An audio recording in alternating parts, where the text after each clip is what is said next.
Thank you, everyone, for coming. We're delighted that you could join us here at the Black Hole Initiative. Our office space is just next door to this building on 20 Garden Street. This is 16, so it's just the building next to this one, next to the Sheraton Commander, and we will take you there after the dinner. The Black Hole Initiative, as all of you know, is the only center worldwide focused on the study of black holes. It is unique in its interdisciplinary focus, extending from the humanities, philosophy in particular, to the sciences, astronomy, mathematics, and physics. As the director of the Black Hole Initiative, I find the discussions wide-ranging and fascinating. And after I drink some more wine, I will be glad to tell you some more anecdotes about specific but last year, as all of you know, Stephen Hawking requested special permission from his doctor to come to attend the inauguration of the Black Hole Initiative. And Robert Dijkgraaf, the director of the Institute for Advanced Study at Princeton, Einstein's final academic home, worked for 4 full days on painting a mural, which is now hanged on the wall of the Black Hole Initiative. And you will all be able to see it after dinner. And so let me show some photos from last year. This is a photo from the inauguration event at Sanders Theater. The only woman in this picture is my daughter, and I very much hope that she was fascinated by Stephen Hawking. She even prepared a special lecture about him to her class. She is 11 years old, and I very much hope that she and many other young women will be inspired to work on black holes in the future. We are all grateful to the Templeton, the John Templeton Foundation, for funding the Black Hole Initiative for the first 3 years. By the way, this is the mural that I mentioned before, with Robert Dijkgraaf standing next to it. He came to visit us just a few weeks ago, and you can see black holes featured in this mural. This is the black hole binary, the information that may be encoded in the black hole. These are depictions of strings that are dear to Robert's heart. And also accretion disks and jets that you can see in this mural. I personally particularly enjoyed the different vocabularies of philosophers, physicists, and mathematicians.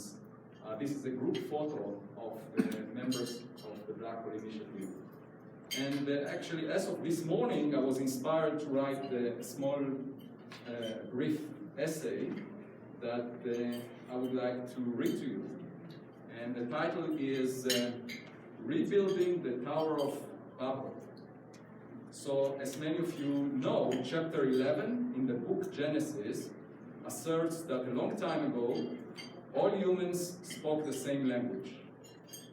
But self-empowerment and arrogance led them to conclude that they can build a tower that will reach the heavens and make a name for themselves. That's the way that this story is described. Without seeking support from any divine entity. God was upset by their hubris and decided to confound their speech and make them split into groups that spoke different languages. As a result, humanity was scattered into people who could not understand each other, and the tower was left incomplete. Its final name, Babel, is derived from the Hebrew verb of balal, which means confound or mix. If we would be willing to adopt the equivalence between God and nature, as advocated by the philosopher Baruch Spinoza, then this biblical story has a modern equivalent. Back in the 1980s, all physicists spoke the same language.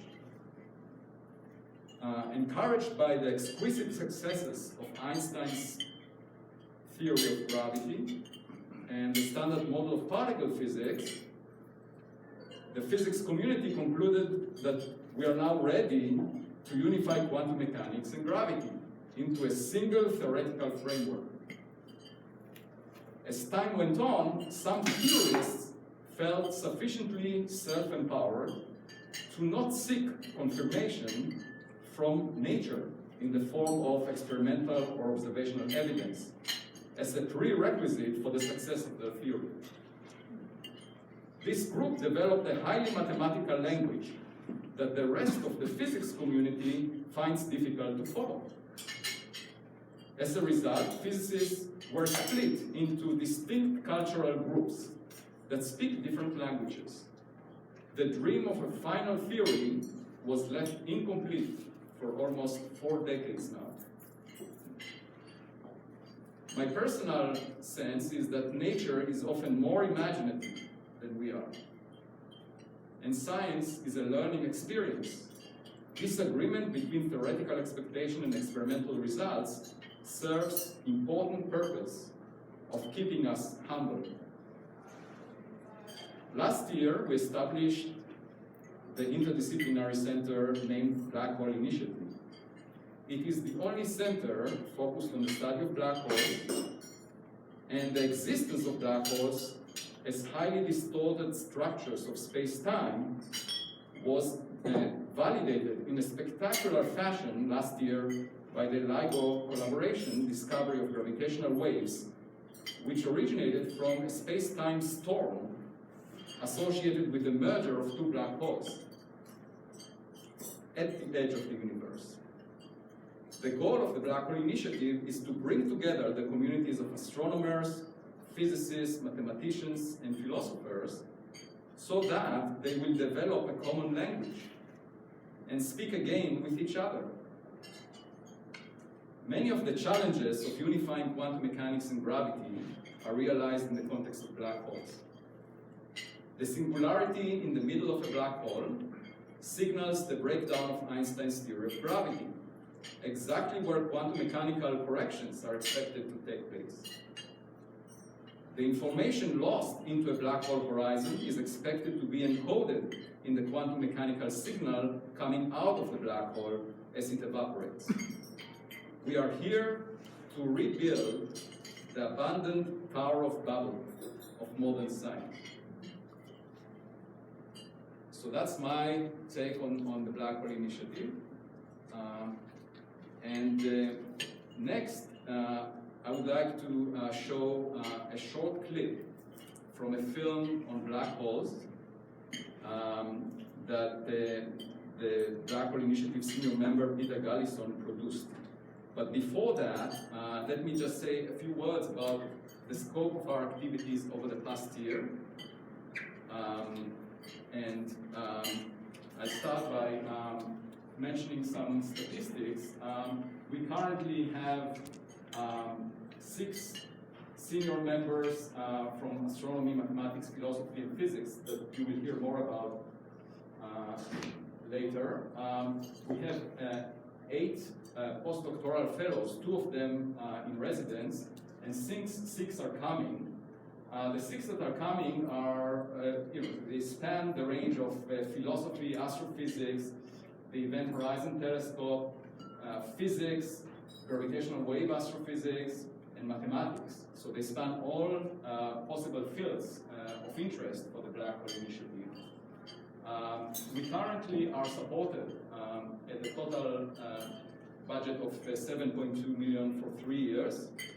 I should mention that we have a sign at the entrance of the Black Hole Initiative saying Black Hole Initiative. We left enough space in the sign to allow for a dedication of this center to a potential donor that might be interested in doing so. So there is definitely a naming opportunity, exciting naming opportunity there. Tomorrow and on Tuesday, we will have a conference on black holes, an international conference with 32 speakers, and you're all invited to attend any of the talks that might be of interest to you. The program is on our website. So let me proceed with the showing of a clip from a film that is being produced by Peter Garrison and collaborators. This is only 14 minutes long, but in fact the entire film will be 80 minutes, so it will be a full feature film, and we are all waiting to see the full product. For now, we have this clip to enjoy.